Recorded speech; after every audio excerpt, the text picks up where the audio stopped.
우리는 제1교회 기초 세우기에 참여하고 있습니다. 첫 번째 시간에는요, 저희가 직분에 대해서 살펴보고 있습니다. 우리 교회 안에서 서로를 부를 때 집사님, 권사님, 장로님 이렇게 직분으로 부릅니다. 어쩌면 이것도 한국 문화인 것 같습니다. 직장에 성을 붙여서 직급을 부르는 문화는 한국 사회 안의 문화죠. 그렇지만 우리는 교회 안에서 그렇게 직분을 서로 부릅니다. 존중의 의미를 담아서 부릅니다. 그것보다 더 중요한 것은 하나님께서 사랑하시는 자녀로 그 사랑을 나누는 일꾼으로 세우셨습니다. 당신을 세우셨습니다. 라는 고백을 담아서 직분을 부릅니다. 그런데 교회를 오래 다녀도 직분이 어떤 의미인지 무슨 일을 하는지를 잘 모르는 경우가 많습니다. 교회 안에서 가장 많이 들리지만 어떻게 보면 가장 정답과 거리가 먼 답이 원래 그래 라는 설명입니다. 교회는요, 생명이 있습니다. 그래서 시대에 따라서 문화에 따라서 변하는 것이 맞습니다. 교회는 살아 움직이는 공동체이기 때문입니다. 교회가 건물이 아니라 사람들이라고 지난 시간에 말씀드렸죠. 교회는 계속해서 변해갑니다. 교회의 사명은 세상을 변화시키는 겁니다. 세상 가운데 예수님께서 보여주신 사랑이 가득한 하나님 나라를 세워가는 것입니다. 그렇기 때문에 세상을 변화시키려면은 교회는 그에 맞게 대응을 해야 합니다. 그 대표적인 증거가 우리 교회 안에 있는 권사라는 직분입니다. 권사라는 직분은 한국 교회 안에만 있습니다. 그 이유는 한국 교회의 상황이 특별했기 때문입니다. 그래서 그 이유는 저희가 권사에 대한 이야기는 제1교회 기초 세우기 4번째 시간에 조금 더 자세히 살펴보도록 하겠습니다.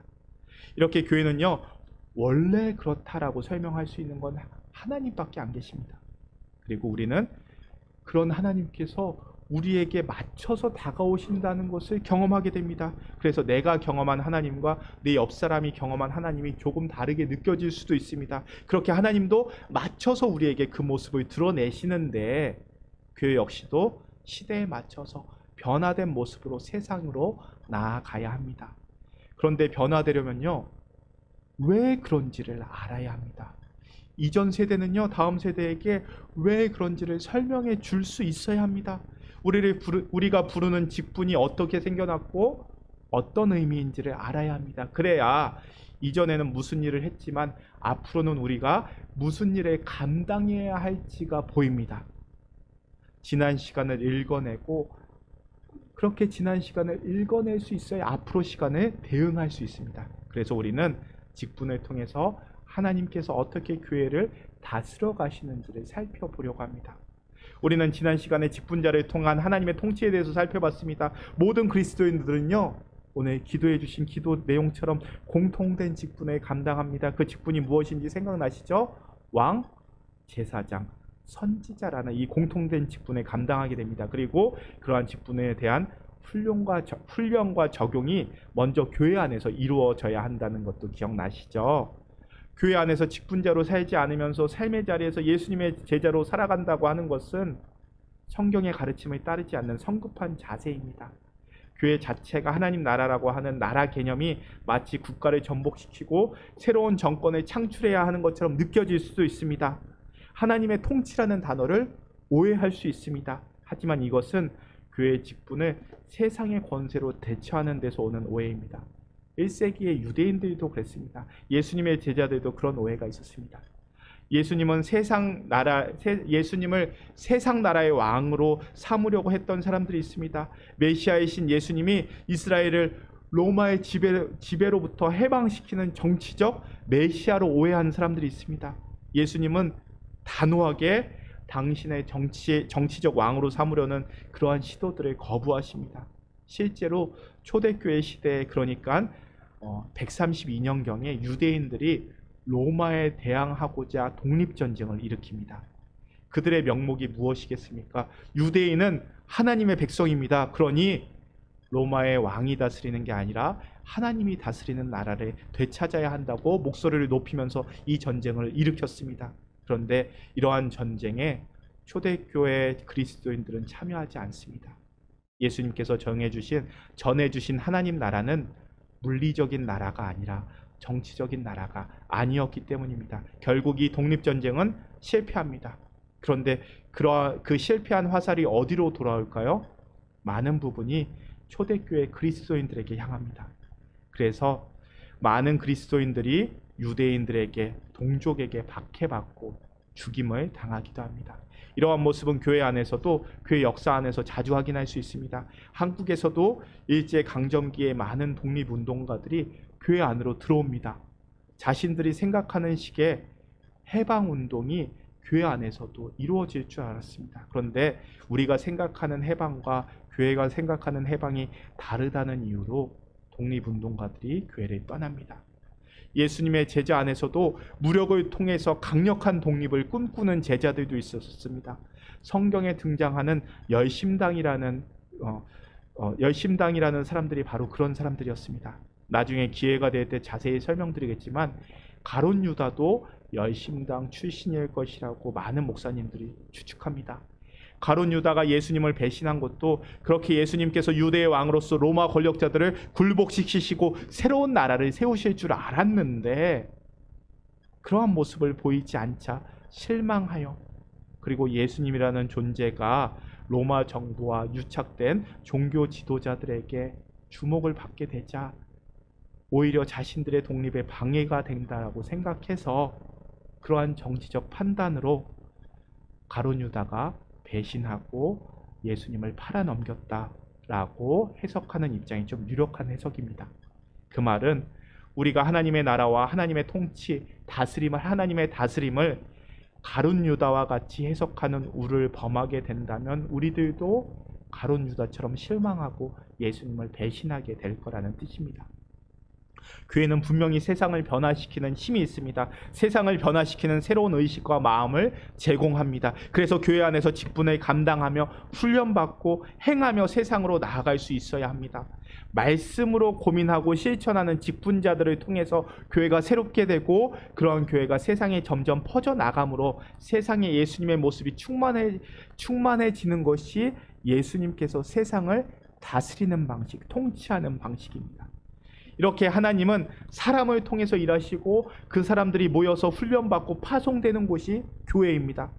그리고 세상 가운데 예수님의 제자로 섬기다가, 그리고 세상을 변화시키다가 힘이 들어서 다시금 돌아올 수 있는 곳도 교회이고요. 세상 가운데 상처받고 힘을 잃어서 어떻게 해야 할지를 모르는 문제를 만났을 때 다시금 힘을 얻고 신앙의 선배들과 동역자들로부터 지혜를 얻고 또 격려도 받고, 당신 잘하고 있는 거라고 격려도 받고, 무엇보다 예수님으로부터 능력을 받고 성령을 채우고 나가는 곳이 교회입니다. 그렇기 때문에 먼저 교회 안에서 서는 것이 중요합니다. 오늘부터는요, 공통적인 직분인 왕, 제사장, 선지자를 넘어서 이제 교회의 시간과 전통 안에서 구체적으로 세워진 각 직분에 대해서 살펴보려고 합니다. 그 시작은 목사직입니다. 오늘도 우리가 목사직에 대해서 좀 구체적으로 함께 살펴보고자 합니다. 성경의 일반 직분론을 잘 보여주는 성경 구절은 에베소서 4장 10절부터 13절 말씀입니다. 특별히 11절 말씀에서는요, 초대교회의 직분이 구체적으로 무엇이었는지를 보여줍니다. 우리 11절 말씀을 함께 읽겠습니다. 그가 어떤 사람은 사도로, 어떤 사람은 선지자로, 어떤 사람은 복음 전하는 자로, 어떤 사람은 목사와 교사로 삼으셨으니. 자, 무슨 직분이 나옵니까? 사도, 선지자, 복음 전하는 자, 목사, 교사가 나옵니다. 초대교회 안에서 이렇게 행하는 역할이 다양했던 것 같습니다. 교회 안에서 감당해야 할 일들이 있었고요, 그 역할에 맞는 직분들이 다양하게 있었다는 것을 확인할 수 있습니다. 그런데 바로 앞구절인 10절에서는요, 교회 안에서 이렇게 직분을 세우는 이유를 보여줍니다. 우리 10절 말씀 함께 읽도록 하겠습니다. 내리셨던 그가 곧 모든 하늘 위에 오르신 자니 이는 만물을 충만하게 하려 하심이라. 예수님께서 세상에 오신 이유, 그리고 예수님께서 다시 승천하신 이유는요, 뭐라고 이야기합니까? 만물을 충만하게 하려 하심이라 라고 설명합니다. 성경을 보면요, 예수님께서 부활하신 이유는 우리가 여러 곳에서 확인할 수 있는데, 예수님께서 부활하시고 승천하신 이유를 설명하는 본문은 이곳이 유일합니다. 예수님께서 다시금 하나님 나라로 승천하신 이유가 뭐라고 설명합니까? 충만하게 하기 위해서입니다. 예수님께서 가장 낮은 곳에서 시작해서 가장 높은 곳, 모든 하늘 위까지 오르신 사건은요, 만물, 즉 땅에 있는 것이나 하늘에 있는 모든 것을 충만하게 하려 하심입니다. 여기서 충만하게 한다는 말은요, 완성하기 위함입니다. 그러니까 땅을 하늘로 채운다라는 뜻이기도 합니다. 그런데 이처럼 만물을 충만하게 하는 일에 있어서 예수님의 은혜로 죽음의 세계에서 벗어나 하늘나라의 백성들인 우리들은요, 즉 교회의 역할이 중요합니다. 우리는 단지 땅에 속한 사람 아니죠. 죄와 사망에 굴복한 사람 아니죠. 하늘에 속한 사람입니다. 그러니까 하늘에 속한 사람으로 영생을 누리는 사람답게 살아가야 합니다. 그런 삶으로 세상에서 죄와 사망의 권세를 없앨 수 있고 예수님을 전할 수 있습니다. 신학적으로 표현하자면 세상을 하나님의 다스림으로 바꾸어 가는 사람들이 바로 교회입니다. 우리 계속해서 11절 12절 말씀 함께 읽겠습니다. 그가 어떤 사람은 사도로, 어떤 사람은 선지자로, 어떤 사람은 복음 전하는 자로, 어떤 사람은 목사와 교사로 삼으셨으니 이는 성도를 온전하게 하여 봉사의 일을 하게 하며 그리스도를 세우려 하심이라. 예수님께서 이 땅 가운데 교회를 세우십니다. 그런데 교회는 건물이 아니라고 말씀드렸죠. 교회는 사람들입니다. 예수님께서 세상 가운데 사람들을 세우십니다. 그리고 예수님의 몸인 교회는 손과 발처럼 각 위치에 맞는 일을 섬기게 됩니다. 사도, 선지자, 복음 전하는 자, 목사, 교사의 모습으로 서게 됩니다.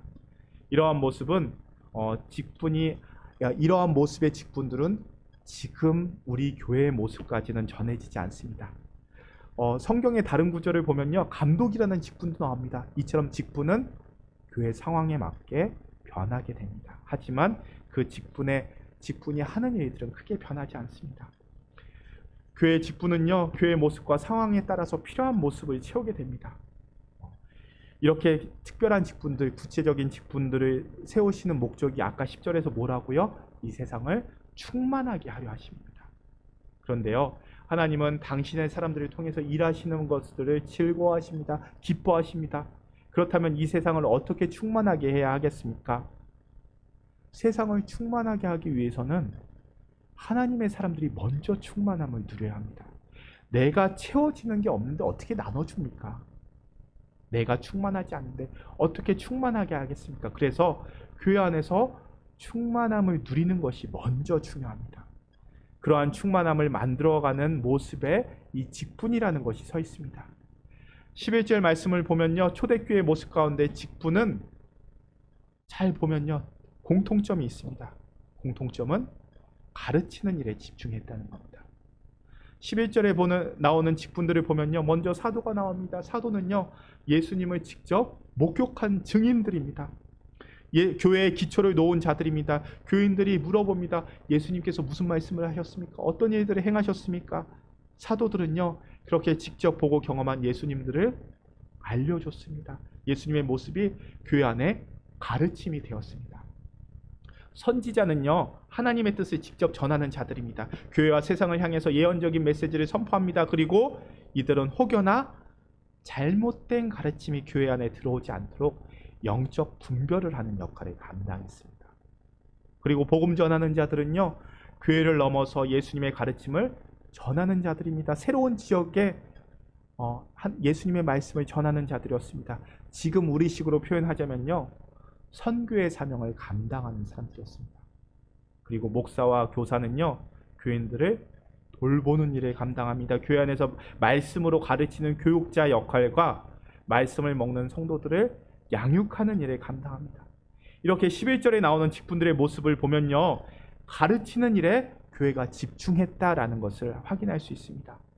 이렇게 교회는 직분을 통해서 가르치는 학교의 모습이 되기도 하고요, 직분을 통해서 배운 말씀을 행하고 실습하는 실습의 장이 되기도 합니다. 또한 그리스도의 장성한 분량이 이 가르침을 통해서 채워지게 됩니다. 장로교라는 형태를 주장했던 깔백 목사님은요, 이 과정에서 목사의 중요성을 설명합니다. 결론적으로 말씀드리면요, 목사는 가르치는 자입니다.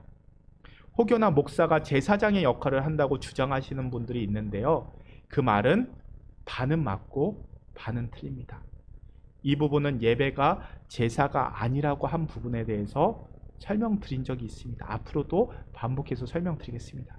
개신교회는요, 우리 모두가 하나님 앞으로 나아갈 수 있다고 고백하는 사람들의 모임입니다. 그런 고백을 종교개혁가인 루터 목사님은요, 만인 제사장이라고 불렀습니다. 누구나 제사장이 있다는 말입니다. 제사장이 될 수 있다는 말입니다. 제사장이 된다는 것은 하나님 앞에 설 수 있다는 말입니다. 하나님 앞에 직접 예배 드릴 수 있다는 말입니다. 하나님 앞에 더 깊이 기도하며 하나님을 만날 수 있다는 뜻입니다. 로마 카톨릭 교회는요, 사제 없이, 신부님 없이 미사 드릴 수 없습니다. 미사는요, 제사이기 때문입니다. 그런데 우리는 예배를 드리죠. 우리는 목사 없이도 예배를 드립니다. 그 구체적인 모습이 구역 예배입니다. 그러면 우리 마음에 의문이 듭니다. 그러면 우리가 목사님을 모실 필요가 있나?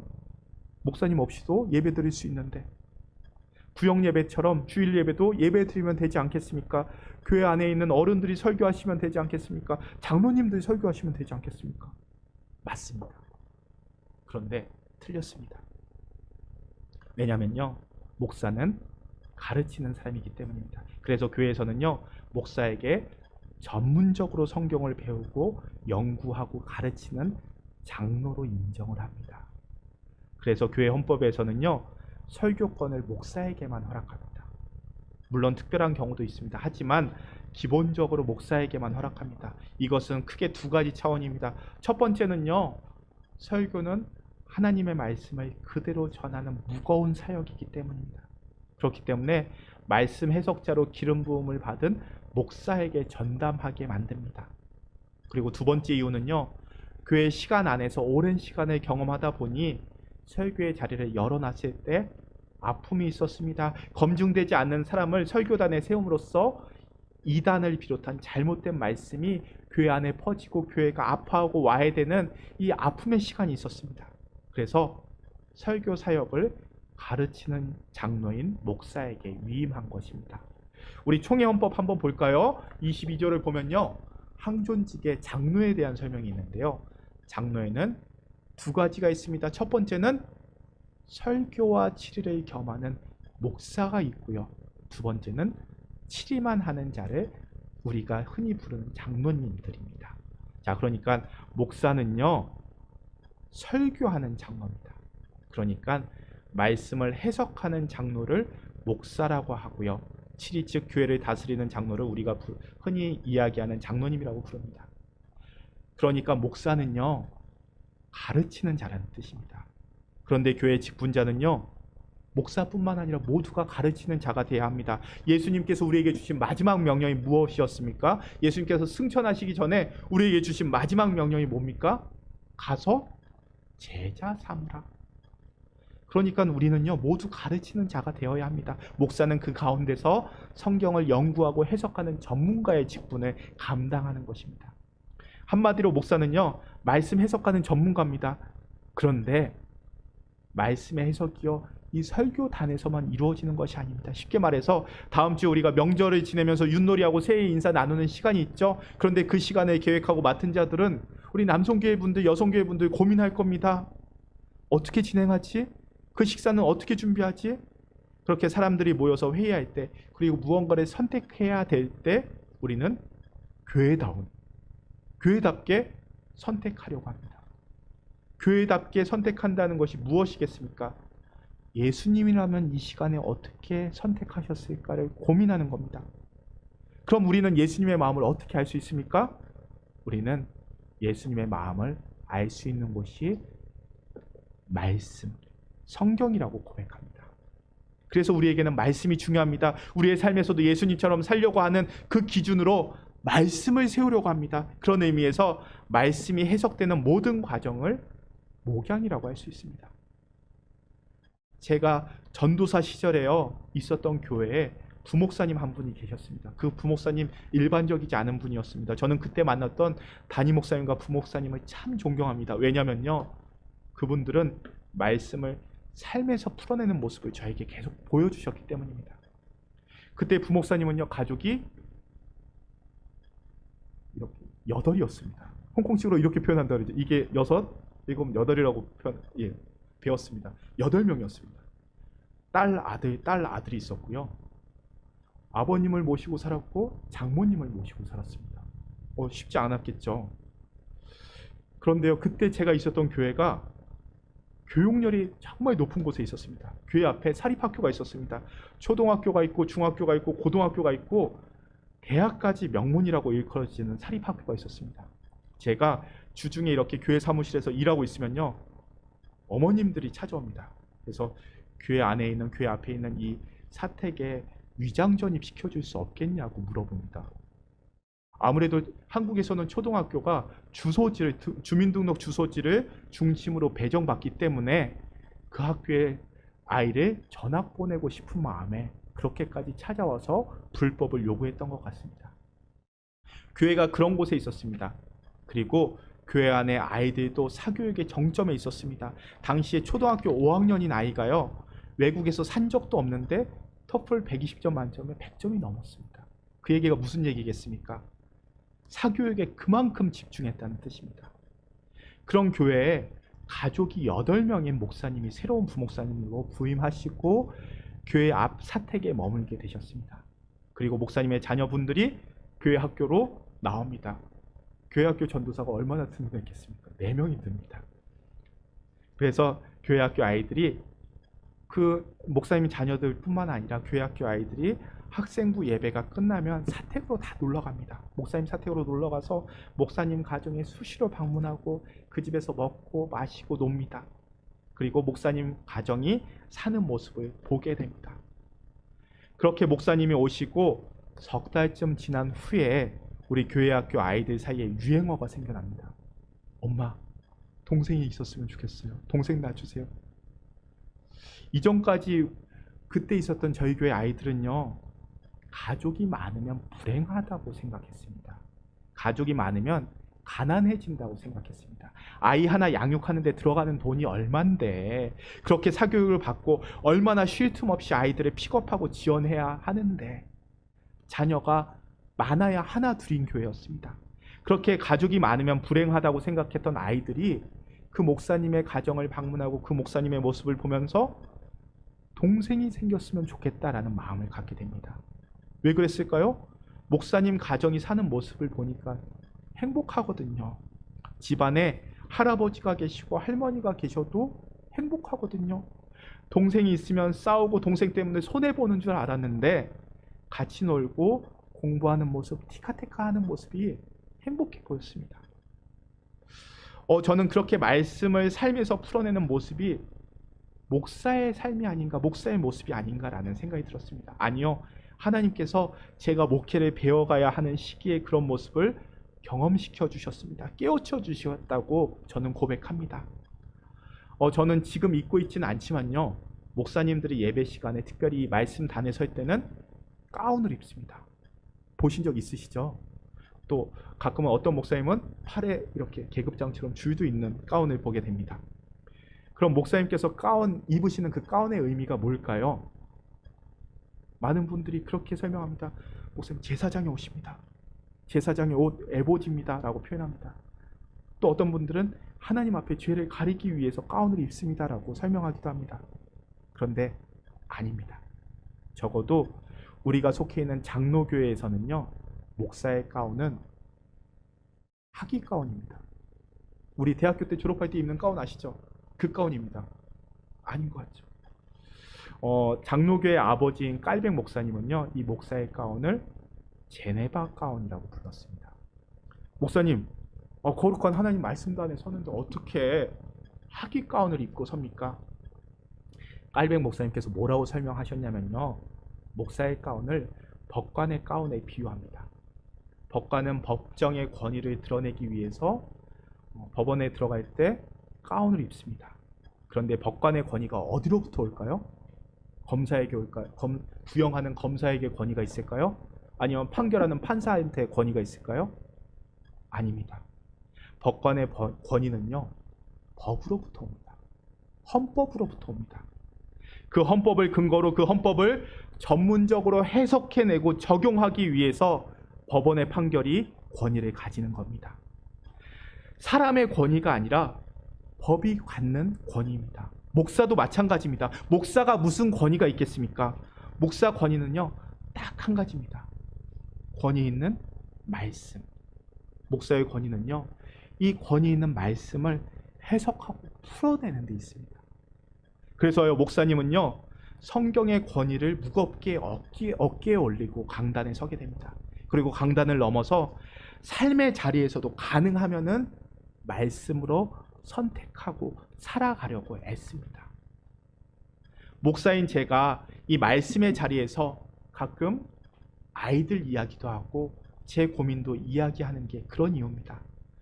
목사이기 이전에 저도 목사도 사람이고 아빠이기 때문에 아이들 이야기, 제 고민을 이야기합니다. 그런데 그 부분이 저의 가장 약한 부분이기도 합니다.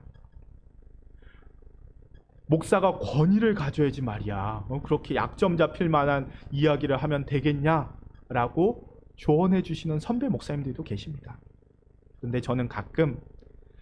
저도 가끔 이렇게 저의 이야기를 나누는 것이 옳은 일인가라는 생각도 듭니다. 지금은 웃고 넘어가시는 이야기가 나중에 약점이 돼서 저에게 불리한 이야기로 돌아올지 모른다라는 생각에 겁도 납니다. 그런데 그래도 삶의 자리에서 말씀 붙잡는 법을, 하나님을 찾아가려고 애쓰는 법을 교회와 함께 나누고 싶습니다. 저도 목사이지만 똑같이 돈 때문에 고민하고요, 아이들 때문에 속상한 마음도 듭니다. 그런데 그렇게 삶의 자리에서 어떻게 그래도 말씀을 붙잡을까, 예수님이라면 어떻게 선택하셨을까 고민하고 발버둥 치는 자리가 설교의 자리이고 예배의 자리라는 생각이 듭니다. 목사님은요, 신부님과 다릅니다. 로만 가톨릭 사제와는 다르게 결혼을 합니다. 가정을 꾸립니다. 그런데 가정 생활이 힘듭니다. 여기 계신 분들 다 동감하시죠? 많은 목사님들이 존경받다가요, 존경받는 정말 많은 목사님들이 말년의 가족 문제로 넘어지는 이야기를 많이 듣게 됩니다. 그럼 목사님, 가정 만들지 않으면 되지 않겠습니까? 그런데요, 저와 함께 이 시간에 하나님의 말씀 붙잡고 묵상하고 나누는 교인들이 가정 문제로 고민합니다. 기도의 절반 이상이 가정 문제입니다. 제가 신방 갈 때 기도 제목들을 꼭 미리 봤습니다. 그럼 대부분 기도 제목은 자녀 문제입니다. 그만큼 우리에게 어려운 문제가 가정의 문제입니다. 그렇다면 말씀을 먼저 풀어내는 목사가 그런 가정의 문제로 고민될 때 그래도 말씀으로 풀어내려는 모습을 먼저 보여야 되지 않겠습니까? 그게 설교가 아니겠습니까? 말씀 사역자로서의 이러한 고민이 오늘 말씀 골로새서에도 담겨 있습니다. 우리 골로새서 1장 24절 25절 말씀 우리가 함께 읽겠습니다. 나는 이제 너희를 위하여 받는 괴로움을 기뻐하고 그리스도의 남은 고난을 그의 몸된 교회를 위하여 내 육체에 채우노라. 내가 교회의 일꾼된 것은 하나님이 너희를 위하여 내게 주신 직분에 따라 하나님의 말씀을 이루려 함이니라. 말씀 사역자였던 바울은요, 성도를 위해서 받는 괴로움을 기뻐하고 그리스도의 남은 고난을 그의 몸된 교회를 위해 육체에 채운다라고 말합니다. 육체에 채운다는 것은요, 삶으로 채운다는 겁니다. 예수님이 보여주신 사랑이 어떤 모습인지를 삶으로 채운다는 의미입니다. 말씀 사역자는요, 복음 전도자는요, 삶 가운데 예수님의 말씀을 채우는 사람들입니다. 특히 25절에서 바울은요, 하나님께서 바울에게 복음 전도자의 직분을 주셨기 때문에 복음의 일꾼이 되었고 오직 하나님의 말씀을 이루기 위해서 일한다라고 고백합니다. 바울은 스스로 복음 전도자가 되지 않았다라고 말합니다. 그 말은요, 바울을 위해서 복음 전도자가 된 것이 아니라는 뜻입니다. 내 개인적인 야망이나 목적을 이루려고 이 일을 하지 않습니다. 오직 하나님의 뜻을 따라서 고난을 받고 죽음의 길을 가신 예수님처럼 사도 바울도 오직 하나님의 부르심에 순종하고 하나님의 뜻을 이루기 위해서 말씀 사역자의 역할을 감당할 뿐입니다. 말씀을 가르치고 전하고 이러한 모습을 통해서 예수 그리스도의 복음이 온 세계에 전파됩니다. 그리고 바울은요 고백합니다. 하나님의 말씀을 전하는 것은 큰 힘이 있습니다 라고 고백합니다. 우리 16절 27절 말씀 함께 읽겠습니다. 이 비밀은 만세와 만대로부터 감추어졌던 것인데 이제는 그의 성도들에게 나타났고 하나님이 그들로 하여금 이 비밀의 영광이 이방인 가운데 얼마나 풍성한지를 알게 하려 하심이라. 이 비밀은 너희 안에 계신 그리스도 신이 곧 영광의 소망이라. 아멘. 여기서 말하는 비밀이 예수님입니다. 예수님은 만세와 만대로부터 감추어졌던 하나님의 구원 계획 그 자체였습니다. 때가 되어서 예수님이 세상에 오심으로써 그 구원 계획 그 비밀이 세상에 드러나게 됐습니다. 그런데 그 비밀의 특징은요, 어떤 사람이나 전문가에게 드러난 것이 아니라 성도들에게 드러난다는 것입니다. 성도들을 통해서 세상에 전파됩니다. 교회를 통해서 세상에 전파됩니다. 그러니까 바울의 사명은요, 그 비밀을 성도들로 하여금 알게끔 전하고 풀어내는 역할입니다. 그래서 만세와 만대로부터 오랫동안 감추어졌던 비밀, 그러니까 예수 그리스도가 복음 전도자를 통해서 드러납니다. 말씀을 풀어주는 가르치는 사역을 통해서 그 예수님이 드러납니다. 그렇게 드러난 예수님을 영접하고 예수님이 베푸신 은혜를 누리는 것이 하나님이 세우신 섭리입니다. 그러니 우리는 그 비밀의 영광이신 예수님을 알게 됩니다. 하나님의 구원의 비밀을 우리가 알게 되는 것입니다. 비밀이라는 것은요, 풀어지지 않으면 알 수 없다는 것입니다. 들어도 듣지 못하고 보아도 보지 못하는 사람들이 있습니다. 그래서 하나님께서는요, 그 하나님의 사람들을 사용하십니다. 하나님의 사람들을 사용하셔서 말씀이 살아서 역사하게끔 만드십니다. 그 일이 우리에게 주어진 사명입니다. 말씀 풀어내고 가르치는 일이 목사만의 일이 아닙니다. 가서 제자 삼으라 라는 사명을 받은 교인들 모두의 사명입니다. 다만 그 앞자리에서 조금 더 전문적으로 말씀을 풀어내는 자리가 바로 목사라는 직분입니다. 목사가 그렇게 말씀이신 예수님을 드러내는 사명을 감당하게 되고요, 그렇게 풀어진 말씀이 성도들의 마음 가운데 싹을 틔우고 다시금 뿌려져서 열매 맺는 일이 성령님께서 하시는 일입니다.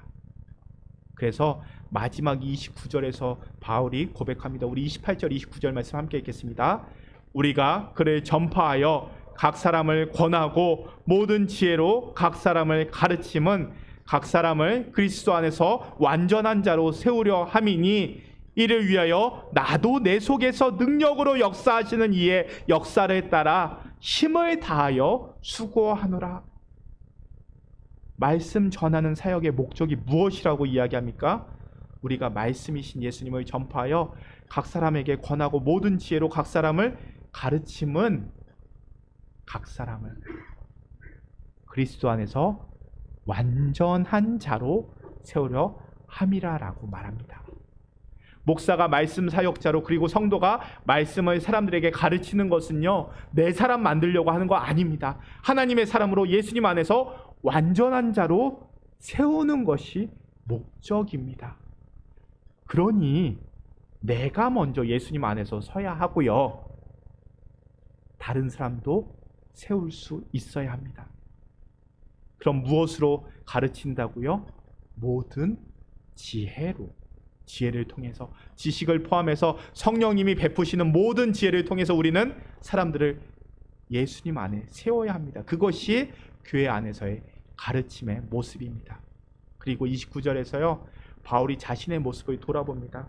바울은 그 안에서 활동하시는 분의 능력을 힘입어서 복음을 전하는 일에 수고합니다. 복음 전도자들은요, 결코 자신의 뜻으로, 자신의 힘으로 일하지 않는다라고 고백합니다. 하나님의 부르심에 순종하고 하나님이 주시는 힘으로 일합니다. 그렇게 함으로써, 아니 그렇게 해야만 온전한 복음이 전파될 수 있습니다. 복음은 복음적인 방식으로 전파됩니다. 복음적인 방식으로 훈련받고 이어가는 것이 이 교회입니다. 우리를 위해서 고난받으시고 죽으신 예수님을 안락하고 화려하게 사는 사람이 전파할 수 있겠습니까? 그런 사람을 통해서 전파되는 복음은요, 변질되고 왜곡될 수 있습니다. 사람들과 세상을 위해서 기꺼이 고난받는 사람이 진정한 복음 전도자가 되어서 온전한 복음을 전할 수 있습니다. 쉽게 얘기해서 교회 안에서 낮아지는 훈련을 감당한 사람들이 온전한 복음을 전할 수 있습니다. 그래서 우리는요, 말씀 붙잡아야 하고요, 쉬지 않고 기도해야 합니다. 그것이 복음 전도자인 교회의 모습입니다. 어렵더라도 내 삶 속에서 말씀 붙잡으려는 노력이 교사들의 모습입니다. 이렇게 교회는요, 말씀이신 예수님 위에 서게 됩니다. 그렇게 말씀이 우리의 삶을 비추고 그 빛을 따라가는 곳이 교회입니다. 그리고 우리는요, 모두 말씀을 전하는 교사로 부름을 받습니다. 내가 부족하다고요? 성령님의 인도하심을 받아야 합니다. 내가 똑똑하다고요? 성령님께 순종하며 들을 수 있어야 합니다. 그것이 말씀을 전하는 교사의 모습입니다. 하나님께서 우리에게 예수 그리스도의 복음을 맡겨주셨습니다. 거기에서 끝나지 않고 성령님을 통해서 우리 안에서 우리에게 말씀하시고 우리에게 힘을 채워주십니다. 그런 하나님께 순종함으로써 온전한 교회로, 온전한 교사로 서는 제일교회가 될 수 있기를 바랍니다. 말씀 위에 선 제일교회가 될 수 있기를 바랍니다. 우리 함께 기도하겠습니다.